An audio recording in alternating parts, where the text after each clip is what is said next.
నమస్తే సివాయిస్ న్యూస్ కి స్వాగతం. గురువారం స్థానిక బీవీ రాజు కళాశాల నందు రెవెన్యూ శాఖ ఆధ్వర్యంలో జాతీయ ఓటర్ల దినోత్సవాన్ని ఘనంగా నిర్వహించడం జరిగింది. ఓటు హక్కు అవగాహనపై ఏర్పాటు చేసిన రంగవల్లులు విశేషంగా ఆకట్టుకున్నాయి. అనంతరం బీవీ రాజ్ కళాశాల ప్రధాన ద్వారం నుండి ఆడిటోరియం వరకు పెద్ద ఎత్తున విద్యార్థులు, స్వచ్ఛంద సంస్థ ప్రతినిధులు, ప్రజలతో నిర్వహించిన ర్యాలీలలో జిల్లా collector P Prasanthi, Bhimavaram RDO K Srinivasulu Raju పాల్గొన్నారు. అనంతరం కళాశాల ఆడిటోరియంలో ఏర్పాటు చేసిన కార్యక్రమాన్ని జిల్లా కలెక్టర్ పి ప్రశాంతి జ్యోతి ప్రజ్వలన చేసి ప్రారంభించారు. ఈ సందర్భంగా జిల్లా కలెక్టర్ ఈపీ ప్రశాంతి మాట్లాడుతూ ప్రతి ఒక్కరూ ఓటు హక్కును వినియోగించుకోవడం ద్వారా వారి కోరిన పరిపాలనను పొందవచ్చునని అన్నారు. జిల్లా వ్యాప్తంగా ఎన్విడిఏ కార్యక్రమాలు జరుగుతున్నాయని, కానీ జిల్లా కార్యక్రమాన్ని విద్యా సంస్థతో ఏర్పాటు చేయడానికి ప్రధాన కారణం యువత ద్వారా విలువలతో కూడిన మంచి సందేశాన్ని అందించడమే అన్నారు. మన రాజ్యాంగం రూపొందించే ప్రతి ఒక్కరికి స్వేచ్ఛ, సౌభ్రాతృత్వం కల్పించడానికి అన్నారు. 18 సంవత్సరాలు నిండిన ప్రతి ఒక్కరూ ఓటు హక్కు పొందడంతో పాటు వినియోగించుకోవడం కూడా అంతే ముఖ్యమని అన్నారు. రాజ్యాంగం నియమ నిబంధనల ప్రకారం ఓటు హక్కును వినియోగించుకోవడం ద్వారా మంచి పరిపాలన పొందగలుగుతామని, వ్యవస్థను విమర్శించే ముందు ఓటు హక్కు ద్వారా సరైన పరిపాలనను ఎంచుకోవాలని అన్నారు. ఓటు హక్కును వినియోగించుకోవాలని అన్నారు. ఓటింగ్ కు మించేది ఏదీ లేదని అనే నినాదంతో కేంద్ర ఎన్నికల సంఘం 2024 ఎన్నికలకు సిద్ధం చేయడం జరిగిందన్నారు. ఓటర్లుగా నమోదైన ప్రతి ఒక్కరూ ఓటు హక్కును తప్పనిసరిగా వినియోగించుకోవాలని జిల్లా కలెక్టర్ కోరారు. భీమవరం ఆర్డీఓ కె శ్రీనివాసులు రాజు మాట్లాడుతూ ప్రస్తుతం మనం 14వ జాతీయ ఓటర్ల దినోత్సవం జరుపుకుంటున్నామన్నారు. ప్రజాస్వామ్య వ్యవస్థను కాపాడడానికి ఏర్పాటు చేసుకున్న వ్యవస్థ ఈసీఐ జనవరి 25, 1950లో ఏర్పాటు చేయడం జరిగిందన్నారు. 2011 నుంచి జాతీయ ఓటర్ల దినోత్సవం జరుపుకుంటున్నట్లుగా తెలిపారు. అర్హత కలిగిన ప్రతి ఒక్కరూ ఓటర్లు నమోదుగా కావాలని కోరారు. ఓటు హక్కును స్వతంత్రంగా వినియోగించుకోవాలని, ఎటువంటి ప్రలోభాలకు లోనై కాకుండా ఓటు విశిష్టతను తెలుసుకుని వినియోగించుకోవాలని అన్నారు.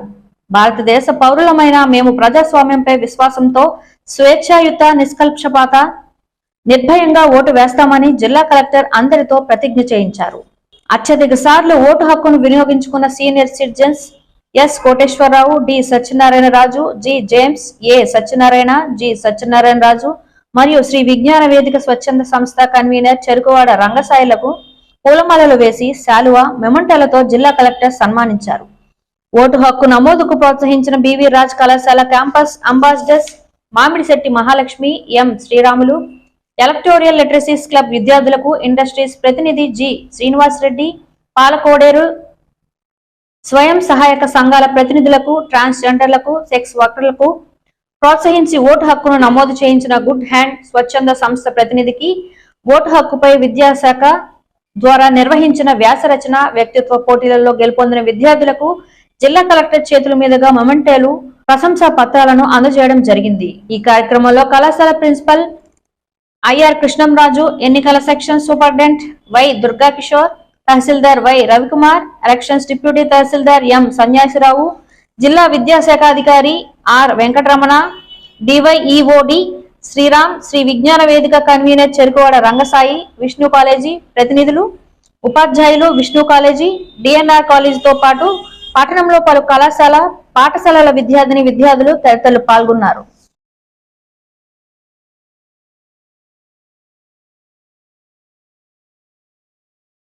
మనచింతలపూడి తెలుగుదేశం పార్టీ అభ్యర్థిగా లోకల్ అభ్యర్థి, విద్యావంతులు, సమర్థుడు, దానం చేసే మనస్తత్వం గల, ఆశయం కోసం 16 సంవత్సరాలుగా రిపోర్టర్ గా ఏలూరు జిల్లా వ్యాప్తంగా తలారి ఫౌండేషన్ పేరుతో ఎన్నో సేవా కార్యక్రమాలు చేస్తున్న మన అందరివాడు శ్రీ తలారి నాగలింగ స్వామి వారి గారిని తెలుగుదేశం పార్టీ చింతలపూడి అభ్యర్థిగా ఎన్నుకుందాం.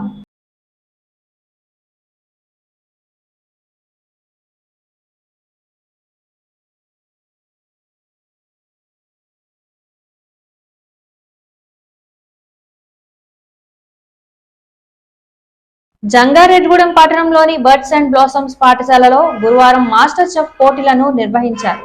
ఈ పోటీలలో ఎల్కేజీ నుంచి 6వ తరగతి విద్యార్థులు ఉత్సాహంగా పాల్గొని వివిధ రకాల వంటకాలను ప్రదర్శించారు. ఈ పోటీలకు సూర్యకుమారి, లక్ష్మీనారాయణను న్యాయ నిర్ణేతలుగా వ్యవహరించారు. ఈ సందర్భంగా పాఠశాల అధినేత వెంకట వరలక్ష్మి మాట్లాడుతూ తమ పాఠశాల విద్యార్థులకు అన్ని అంశాలపై అవగాహన కల్పించేందుకు వివిధ కార్యక్రమాలు నిర్వహిస్తున్నామని తెలిపారు.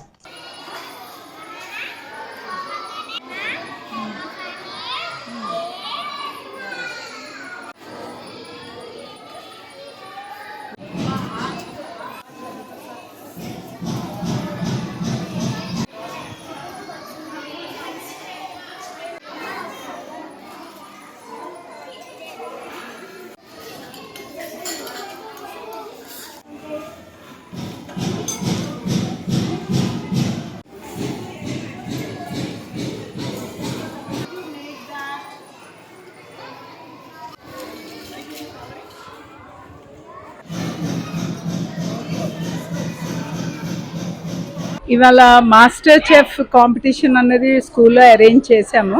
ఎల్కేజీ నుంచి 6th క్లాస్ పిల్లల వరకు మాస్టర్ చెఫ్ కాంపిటీషన్లో పార్టిసిపేట్ చేస్తున్నారు. సో ఇక్కడ వీళ్ళు who is the master chef అన్నది డిసైడ్ చేయడానికి మాకు జడ్జెస్ ఉన్నారు, మిస్సెస్ సూర్యకుమారి అండ్ మా NS teacher, biology teacher mister Lakshminarayana. So వీళ్ళ ఉద్దేశం ఏంటి అన్నది ఈ ప్రోగ్రామ్ గురించి వీళ్ళు మాట్లాడతారు. ఆధునిక ప్రపంచంలో మన చిన్నపిల్లలకు తింటున్న ఆహార పదార్థాలన్నీ కూడా ఫైర్తో తయారు చేసినవి, అంటే స్పైసీ ఫుడ్ మెటీరియల్ అనమాట. ఆ స్పైసీ ఫుడ్ మెటీరియల్ నుంచి పిల్లలకి న్యూట్రిషనల్ వాల్యూస్ ఉన్న ఆహారాన్ని మనం ఇంట్రడ్యూస్ చేయడం ఈ కార్యక్రమం యొక్క ముఖ్య ఉద్దేశం. ఇక్కడ ఉన్న ఐటమ్స్ వచ్చేటప్పటికి మనకి ఫ్రూట్ సాలడ్, రా మెటీరియల్తో తయారు చేసిన అన్ని ఆహార పదార్థాలు పిల్లలు చాలా చక్కగా ప్రదర్శించారు. వాటి నుంచి మంచి పోషక విలువలు ఉన్న ఆహారము వాటి యొక్క బాడీకి లభిస్తుంది. ఈరోజు బడ్స్ అండ్ బ్లాసమ్ స్కూల్లో మాస్టర్ షెఫ్ అనే కార్యక్రమం పిల్లలతోటి ఫుడ్ ఐటమ్స్ ప్రిపేర్ చేయించి అనే ప్రోగ్రామ్ పెట్టారు. దీనికి నన్ను జడ్జిగా ఇన్వైట్ చేయడం జరిగింది. సో ఈ ప్రోగ్రామ్ ముఖ్య ఉద్దేశం ఏంటంటే ఫస్ట్ క్లాస్ నుంచి 6th క్లాస్ వరకు ఉన్న పిల్లలు పాల్గొన్నారండి. దీంట్లో చిన్నప్పటి నుంచే పిల్లలకి ఫుడ్ గురించి అవేర్నెస్ తెలియడానికి, వాళ్ళు తీసుకునే ఫుడ్ ఆహారంలో వాళ్ళకి దాని నుంచి ఏమేమి పోషకాలు, ప్రోటీన్స్, విటమిన్స్, మినరల్స్ అవన్నీ ఏంటి, దేని ద్వారా వాళ్ళకి శరీరానికి దొరుకుతాయి అనేది తెలియడానికి దీని ముఖ్య ఉద్దేశం. కాకపోతే ఇక్కడ చేసిన ప్రిపరేషన్ అంతా కూడా ఏమి హీట్ ఎనర్జీ లేకుండా స్టవ్, గ్యాస్ అలాంటివి ఏమి ఉపయోగించకుండా ఆ వెజిటేబుల్స్ ని కట్ చేసి ఫ్రూట్ సలాడ్ గా and milk shakes, fruit salad, some sweets, అలా రకరకాల ఐటమ్స్ ఆ చిన్నపిల్లలు వాళ్ళే తయారు చేసుకుని తీసుకుని వచ్చి చక్కగా ఇక్కడ ప్రెజెంటేషన్ ఇవ్వడం జరిగింది. దీని వల్ల పిల్లలకి చిన్నప్పటి నుంచి ఒక అవగాహన వస్తుంది. మనం తినే ఆహారంలో ఏమేమి ఉన్నాయి, సొంతంగా తయారు చేసుకోవడం వల్ల దాంట్లో ఉండే తృప్తి, ఆ ప్రిపరేషన్ ఉన్న వాల్యూ, ఫుడ్ మీద కూడా ఇంట్రెస్ట్ పెరుగుతుంది, అవగాహన పెరుగుతుంది అనేది ఈ కార్యక్రమం యొక్క ముఖ్య ఉద్దేశం. ఆంధ్రప్రదేశ్ ల్యాండ్ టైటిలింగ్ యాక్ట్ ను వ్యతిరేకిస్తూ జంగారెడ్డిగూడెం బార్ అసోసియేషన్ ఆధ్వర్యంలో గురువారం జంగారెడ్డిగూడెం పట్టణంలో న్యాయవాదులు బైక్ ర్యాలీ నిర్వహించారు. వాయిస్ ఓవర్ బార్ అసోసియేషన్ అధ్యక్షులు అచ్యుత శ్రీనివాసరావు ఆధ్వర్యంలో న్యాయవాదులు పట్టణ పురవీధుల్లో మోటార్ సైకిళ్లపై ప్రదర్శన చేపట్టారు. అనంతరం బోసుబొమ్మ సెంటర్లో ఈ చట్టం వల్ల కలిగే అనర్థాలపై అవగాహన సదస్సును నిర్వహించారు. ఈ కార్యక్రమంలో బార్ అసోసియేషన్ ప్రధాన కార్యదర్శి ఏవివి భువనేశ్వరి, పాసం సాయి ప్రతాప్, విత్తనాల రత్నరాజు, మానికల సూరిబాబు, టిఎస్ఎన్ మూర్తి, పిఎస్ఆర్కే లక్ష్మణరావు, పాములపాటి వెంకటకృష్ణారెడ్డి, ముల్లపూడి శ్రీనివాస్, ఉద్దండం యేసుబాబు, మాదేపల్లి క్రాంతికుమార్ తదితరులు పాల్గొన్నారు.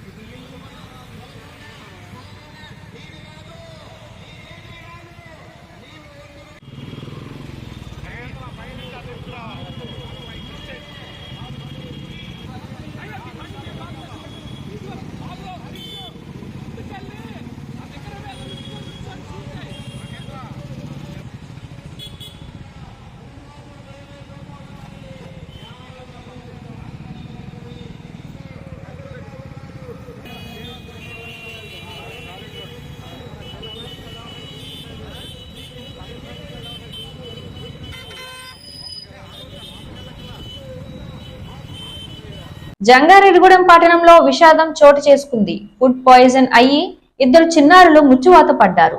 ఈ ఘటనలో చిన్నారుల కుటుంబంలో విషాద ఛాయలు అలుముకున్నాయి. బాధితులు తెలిపిన వివరాల ప్రకారం నంద్యాల నుంచి ఉపాధి నిమిత్తం కొన్ని కుటుంబాలు జంగారెడ్డిగూడెంకు వచ్చాయి. వీరు జంగారెడ్డిగూడెం పట్టణంలోని ఏలూరు రోడ్లో గుడారాలు వేసుకుని జీవిస్తున్నారు. బుధవారం సాయంత్రం వీరిలో కొంతమంది ఒక బండి దగ్గర పానీపూరి తిన్నారు. గురువారం తెల్లవారుజామున విజయ్, రామకృష్ణ అనే చిన్నారులు అస్వస్థతకు గురయ్యారు.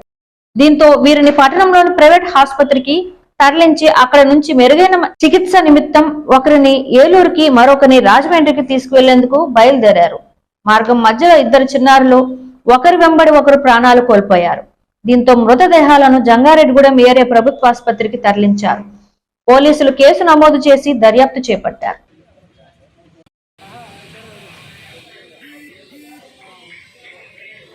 నా పేరు బయలుపాటి వెంకటేశ్వర్లు. నేను మాది నంద్యాల జిల్లా నంద్యాల మండలం వైఎస్ఆర్ నగర్ బుడగంగల కాలనీ. అయితే మేము బతుకు తెరువు కానీ జంగారెడ్డిగూడెం రామచంద్రపురం ట్యాంక్ కాడికి వచ్చాము. వస్తేనేమో అక్కడ నైట్ మా పిల్లోళ్ళు చర్చి కాడ ఎదురుగా ఉన్న పానీపూరి బండి కాడ పానీపూరి తిని కొంచెం ఫుడ్ పాయిజన్ అయ్యింది. అయ్యి కొంచెం 2 నైట్ తెల్లారుదాం 2 స్టమక్ పెయిన్ అని వస్తే ఆసుపత్రికి తీసుకొచ్చాకల్లా అబ్బాయికి ట్రీట్మెంట్ ఇక్కడ సాలేదు, రాజమండ్రికి వెళ్ళాలంటే అక్కడికి వెళ్తుంటే దావలో ఒక అబ్బాయి చనిపోయాడు. వాళ్ళ అన్నయ్య కూడా కడుపు నొప్పి వస్తుందని మళ్ళీ తెల్లారుదామనంటే అబ్బాయిని జంగారెడ్డిగూడెం నుంచి దొండపూరి కానీ తీసుకెళ్ళి ఏలూరు తీసుకెళ్తుంటే ఆ అబ్బాయి కూడా దారిలో కామరకోట కాడ ఆ అబ్బాయి చనిపోయాడు. ఇద్దరు చనిపోయిన అబ్బాయిని తీసుకొని మేము ధర్మాసుపత్రి. చనిపోయిన అబ్బాయి పేరు రామకృష్ణ, పెద్దోని పేరు, చిన్న అబ్బాయి పేరు విజయ్. వాళ్ళు ఏం చేస్తారు, స్కూల్కి వెళ్తారు చిన్నపిల్లలు. ఒక అబ్బాయికి 5 ఏళ్ళు, ఒక అబ్బాయికి 10 ఏళ్ళు. మేము ప్లాస్టిక్ వ్యాపారం చేస్తాం. బగ్గిల మీద బకెట్లు పేట్లు అవి పట్టుకెళ్ళి వేరే ఊర్లోకి వెళ్ళి అమ్ముకుంటూ ఉంటాం. నిన్న సాయంత్రం పానీపూరి తిన్నాం సార్, 4 తినేసాం. కానీ మాకు బాగానే ఉంది. ఆ పిల్లలకు అలాగైంది, కడుపు నొప్పి వచ్చిందని హాస్పిటల్కి వెళ్ళాము. అందులోపలనే వాళ్ళు జరిపింది సార్. మా అబ్బాయిలే సార్, ఇద్దరు విజయ్, రామకృష్ణ. ఏమో సారు రాత్రి తినేసారు, పండుకున్నారు. తెల్లారుజామున కడుపు నొప్పి అని అన్నారు. మిగతా పిల్లలు తెలియదు, వాళ్ళు బాగున్నారు. ఈ చిన్న పిల్లలే ఇలా అయింది. జంగారెడ్డిగూడెం పట్టణంలో 2 చిన్నారుల మృతికి గల కారణాలను వెలికి తీసేందుకు పోలీసులు రంగంలోకి దిగారు. దీనిలో భాగంగా ఏరియా ప్రభుత్వ ఆసుపత్రిలోని చిన్నారుల మృతదేహాలను జంగారెడ్డిగూడెం డీఎస్పీ ధనుంజయుడు పరిశీలించారు. మృతుల బంధువులతో మాట్లాడి వివరాలు సేకరించారు. ఈ సందర్భంగా ఆయన మీడియాతో మాట్లాడుతూ విజయ రామకృష్ణల మృతికి గల కారణాలను వెలికి తీసే విధంగా దర్యాప్తు చేపట్టామన్నారు. అనుమానాస్పద మృతిగా కేసు నమోదు చేసినట్లు తెలిపారు. బుధవారం రాత్రి వీరు తీసుకున్న ఆహారం యొక్క వివరాలు తెలుసుకున్నామని, పూర్తి దర్యాప్తు చేసి వీరి మృతికి గల కారణాలను వెల్లడిస్తామని డీఎస్పీ స్పష్టం చేశారు.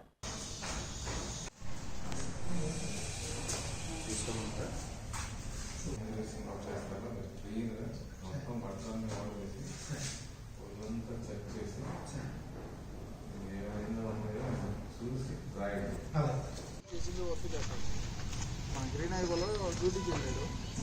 సాయంకాలం వచ్చిన తర్వాత స్నానం చేసి భార్య పిల్లల దగ్గర కలిపి రోడ్డు మీద కలిసాం. అంటే మేము మార్గదర్శనం నీళ్ళు మంది వ్యాపారం చేస్తాం సార్. డబ్బా కొనుక్కొని కలుపుకొని నీళ్ళు మంది వ్యాపారం చేస్తాం. ఈ పాప చూసి నీళ్ళు మంది డబ్బా కావాలని చెప్పి 2 పిల్లలు కడుపు నొప్పితో చనిపోయినటువంటి విషయం. దీనిలో వీళ్ళు జంగాల కులస్తులు, నంద్యాల. వీళ్ళు సంచారం చేస్తూ పెద్ద పెద్ద టౌన్లో ఈ ప్లాస్టిక్ సామాన్లు బకెట్లు అమ్ముకుని బతుకుతూ ఉంటారు. వీళ్ళు సుమారు 2 నెలల క్రితం ఇక్కడికి వచ్చి ఈ బకెట్లు ప్లాస్టిక్ సామాన్లు అమ్ముకుంటూ జీవిస్తున్నట్టు చెప్తున్నారు. అయితే రాత్రి సాయంత్రం 7-7:30 గంటల టైంలో తన 2 పిల్లల్ని, మగ పిల్లల్ని తీసుకుని పానీపూరి బండి దగ్గరికి తీసుకుని వెళ్ళి 2 తల్లిదండ్రులు ఇద్దరు, పిల్లలిద్దరూ కూడా పానీపూరి తినడం జరిగింది. ఇంటికి వచ్చిన తర్వాత చిక్కుడుకాయ కూర వేసుకొని అన్నంతో భోంచేసుకుని ఇంట్లో రావం తెర కట్టుకొని భార్యాభర్తల మధ్యలో పండుగ పెట్టుకుని నిద్రపోవడం జరిగింది. తెల్లారేసరికి 3 గంటల టైంలో కడుపు నొప్పి అని చెప్పి పిల్లలు బాధపడతా ఉంటే మరి నిర్మలా హాస్పిటల్ కన్నా వడ్లమూడి హాస్పిటల్కి చెరొకరిని తీసుకుని వెళ్తాం. తర్వాత వాళ్ళు రెఫర్ చేస్తే పెద్ద ఆసుపత్రులకు తీసుకుని వెళ్తా ఉండగా చనిపోవడం అనేది జరిగినట్టు మనకు వచ్చినటువంటి రిపోర్టు. ఈ రిపోర్టు మీద మరి అనుమానాస్పదం కింద, మరణం కింద 174 కింద కేసు రిజిస్టర్ చేయడం జరిగింది. సదర్ కేసులో మనకు ముఖ్యంగా గమనిస్తే వీళ్ళు మిగతా గుడిసెల్లో ఉన్నటువంటి 5 గుడిసెల్లో ఉన్న వాళ్ళందరూ కూడా మంచాల మీద పండుకున్నట్టు అర్థమైంది. వీళ్ళు కింద నేల మీద పండుకొని ఉన్నారు. అదొకటి ఒక అనుమానం అనేది కలిగిస్తూ ఉంది. చుట్టూ పొలాలు అంతా కంపకర చెట్లు ఇవన్నీ ఉన్నాయి. పురుగు బుట్ర అనేది కూడా ఒక అనుమానం. అంతేకాకుండా వీళ్ళు తిన్నటువంటి ఫుడ్, రాత్రి ఫుడ్ని కూడా మేము సీజ్ చేయడం జరిగింది. ఇది కేసు రిజిస్టర్ చేసి మనం పోస్ట్ మార్టం పంపించాం. దర్యాప్తులో మరి పోస్ట్ మార్టం రిపోర్ట్ని బట్టి మళ్ళీ ఫర్దర్ యాక్షన్ తీసుకుంటాం. జంగారెడ్డిగూడెంలో ఫుడ్ పాయిజన్ అయ్యి ప్రాణాలు కోల్పోయిన చిన్నారుల కుటుంబాలను ప్రభుత్వం ఆదుకోవాలని సిపిఎం మండల కార్యదర్శి ఎం జీవరత్నం డిమాండ్ చేశారు. జంగారెడ్డిగూడెంలో ప్రజా సంఘాల కార్యాలయం వద్ద సిపిఎం ఆధ్వర్యంలో నిరసన కార్యక్రమం నిర్వహించారు. ఈ సందర్భంగా జీవరత్నం మాట్లాడుతూ ఫుడ్ పాయిజన్ అయ్యి 2 చిన్నారులు ప్రాణాలు కోల్పోవడం దారుణమైన సంఘటన అని అన్నారు. తక్షణమే ప్రభుత్వం వీరి కుటుంబాలకి 20 లక్షల రూపాయలు ఎక్స్గ్రేషియా చెల్లించాలని డిమాండ్ చేశారు.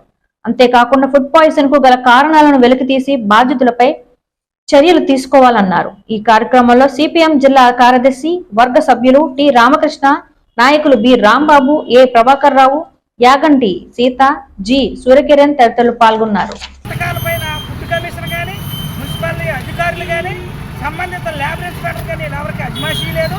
దీని ద్వారా ఇక్కడ ఉన్నటువంటి వాటిల్లో ఈ రోజు ఈ 2-3 రోజులు కూడా వాళ్ళు ఫ్రిడ్జ్లో పెట్టి మళ్ళీ తిరిగి అయ్యే వేడి చేసి ఇక్కడున్న ప్రజలకు ఆహారంగా అందించడం మేము తీవ్రంగా ఖండిస్తూ ఉన్నాం. వీటి మీద అజమాయిషీ లేకపోవడంతో నేను ఈ సంఘటన జరిగిందని మేము వివరిస్తూ ఉన్నాం. ఇంకో పక్క నిన్న జరిగిన ఏదైతే సంఘటన ఉందో వాళ్ళు నంద్యాల జిల్లాకు సంబంధించిన నంద్యాల జిల్లా వాసులు వాళ్ళు పట్టుకూడు కోసం జంగారెడ్డికి వచ్చారు.